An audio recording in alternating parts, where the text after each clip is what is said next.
Yvan Rufol, est-ce que une brigade de pré-crime doit être installée, comme dit Claude Askolovitch, en répondant à la question? Il me semble qu'une réponse préventive serait naturellement la meilleure des choses, mais qu'elle est impossible actuellement, car l'ennemi n'est pas désigné. Nous ne savons pas de qui nous parlons. Ce matin, j'entendais Bernard Cazeneuve qui disait « L'islam n'a rien à voir dans cette aventure-là ».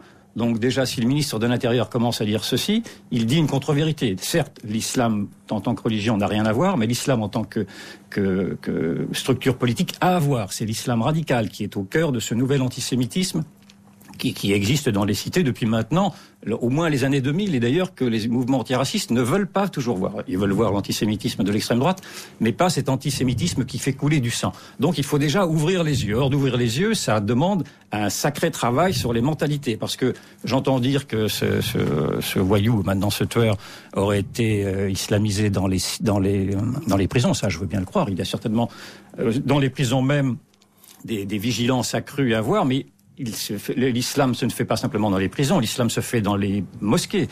Singulièrement, il venait du quartier des mosquées salafistes de Tourcoing, où il a pu être également endoctriné. L'islam. C'est pas le cas. Toute son histoire dit le contraire. Non, mais toute son histoire dit le contraire. Mais tous les champs. Tu permets, je finis. Non, je ne permets pas. Yvan, je finis et je poursuis. L'islamisme continue dans les familles. Il faut que les familles. Théories. Non, ça suffit. Yvan, ça suffit. C'est une insulte. L'histoire de Nemouche est celle d'un type qui s'est radicalisé dans l'islam radical puis assassin en prison. Raconter autre chose, c'est fait porter le stigmate, tu en as l'habitude, sur n'importe quelle famille musulmane pratiquante. D'accord, on a compris.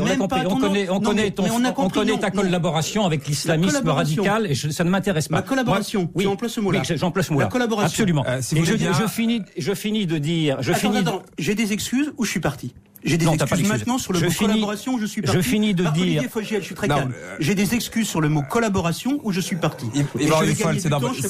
C'est dans votre camp, la collaboration, si je peux me permettre, n'était pas le terme le plus approprié. Non, mais je finis de dire, j'en ai marre de ce terrorisme à chaque fois. Ok, terrorisme et collaboration, Marc Olivier, on se reverra la semaine prochaine. Ça suffit.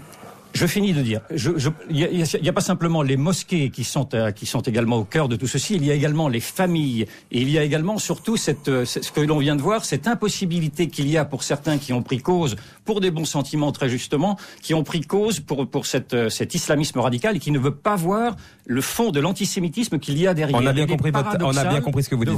Ceux qui luttent contre l'antisémitisme ne veulent pas voir ceci, et on arrive à ces situations. Vous n'avez pas entendu Xavier Couture, je ne sais pas si Claude va revenir après la pub. On vous a pas entendu, on passera à la pub après, puis on prendra le débat. Si on ne fait pas ce boulot préventif, on aura droit à tous les amalgames dont Yvan Rioufol s'est fait faire le reproche par notre camarade Askolovitch qu'il n'a pas supporté. Je pense qu'il faut faire très attention. On reprend ce débat dans un instant. Marc-Olivier Fogiel, on refait le monde dans RTL Soir. Et on reprend notre débat donc sur ces djihadistes qui passent entre les mailles du filet avec Jean-Claude Dacier, Yvan Rioufol, Xavier Couture et Claude Askolovitch qui nous a rejoint. Rebonsoir Claude. Rebonsoir.